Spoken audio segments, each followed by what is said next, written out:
Hingi tayo ng update sa dalawang Pinoy na namatay sa sunog sa Kuwait. Nasa linya na po si Undersecretary Bernard Olalia ng Department of Migrant Workers.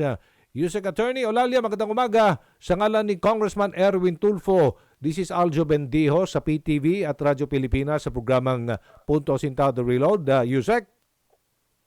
Yes, good morning po sa mga nanonood po, sir, ma'am. At good morning po, Sir Aljo, no? Opo. Na-recover na ho ba yung mga labi ng dalawang Pinoy na namatay po sa sunog sa Kuwait?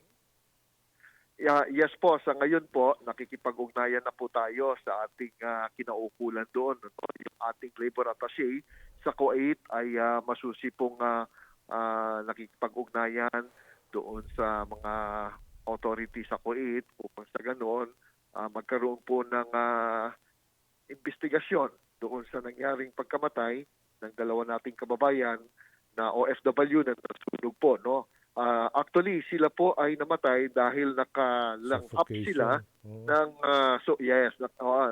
nakalanghap po sila ng hindi magandang hangin, no?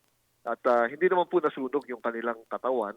Kaya lamang po sa kasamaang palad sila nga po ay pumanaw at yun po, ginagawa po natin ng masusing investigasyon at tayo po ay nakikipag-ugnayan din sa kanila pong pamilya dito sa Pilipinas. Ano pong sanhi po ng sunog? Anong pinagmula ng apoy? At bakit andoon sa gusali ang mga kababayan natin? Yusek. Yun po ang inaalam natin sa investigasyon, ano? At tinitingnan po natin kung ano po yung dahilan, kung bakit po nangyari yon at ano po ang mga gagawin pa para sana maiwasan, no? Kasi kung maalala natin, nagkaroon din ng ganitong sunog no? Ito lamang mga naunang parte ng taon na ito at nagkaroon nga ng investigasyon din doon at naipakulong nga natin, ano? Naipakulong natin yung may-ari noon habang kinakandak natin yung investigasyon. Ganon din po ang gagawin natin, ano? Tayo po ay makikipag-ugnayan ng ganon, bigyan po ng katarungan yung ating dalawang kababayan. May pagkakakilanlan na po ba sa dalawang Pilipino, mga kababayan natin, at na-inform na ba ang pamilya nila dito sa Pilipinas? Apo, no? Dalawa po nating kababayan ay parehong babae, no?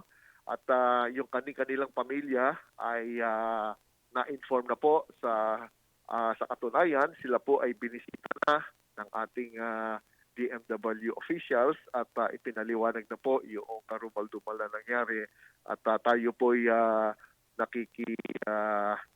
sa kanila, no?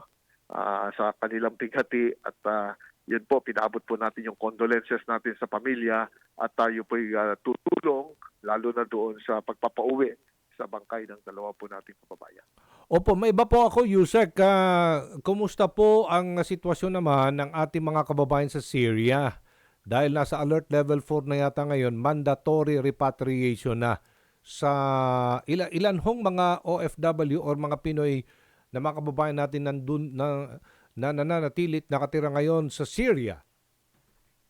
Tama po, no? Meron po tayong pinaiiral ngayon na alert level sa Syria dahil sa kaguluhang nangyari doon, no?